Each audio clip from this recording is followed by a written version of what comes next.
Thank you, Mr Deputy Speaker.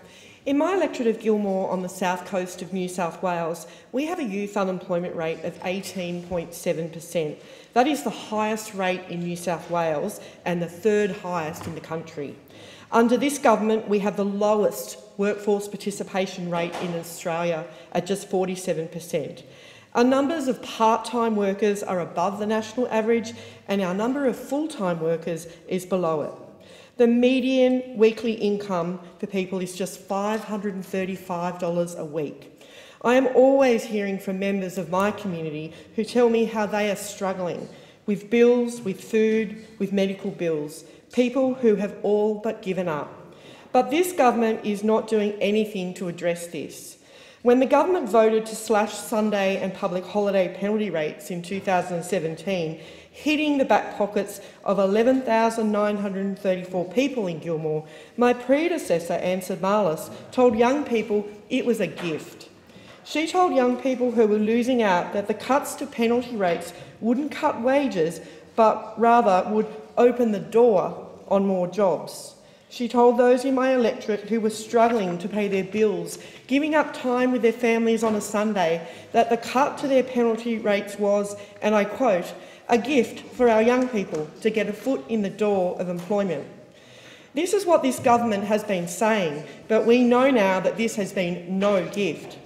After that first cut came a second for those in the retail and hospitality industries in July 2018, which we were told would lead to an expansion in employment. We were told it would mean new jobs and longer hours for those people who are underemployed. But 2 years on, and the Australia Institute has found that employment growth in retail and hospitality has been far slower than in other parts of the economy, where penalty rates remained constant. They found that job growth in these two sectors actually slowed by more than half after penalty rates began to fall. That is some gift. According to the Australia Institute, all of the new jobs created in the retail and broad hospitality sector were part-time. In fact, both sectors reduced the amount of full-time work after this government's penalty rates cuts.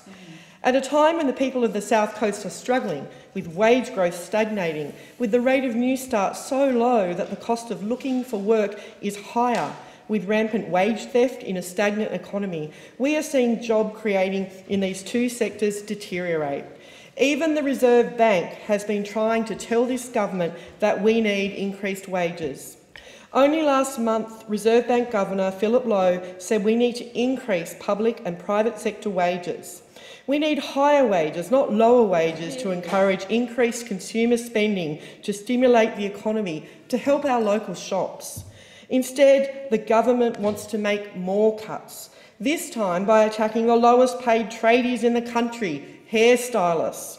This will mean a $90.80 per week loss for many of the 332 hairstylists in Gilmore. This is a cut they simply cannot afford.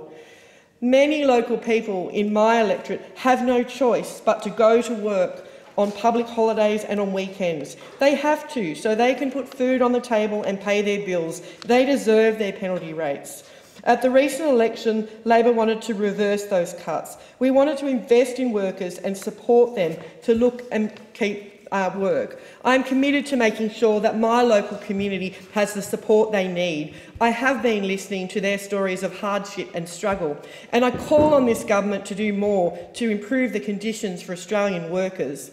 Workers desperately need a wage increase to kickstart the economy. This government needs to develop a comprehensive plan to boost wages and improve job security, and they should start by restoring penalty rates. They need to stop this latest attack on hairdressers.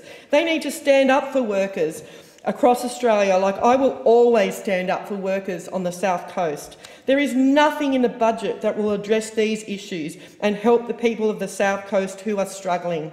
There is nothing to address wage theft, and there is nothing to address wage growth. So I ask the Attorney-General, what are you doing to address these issues? What will you do to lift the workforce participation rate for people in Batemans Bay? How do you plan to address the youth unemployment rate in Nowra? And what will you do to make sure people in Moruya can get a job? We need a plan now.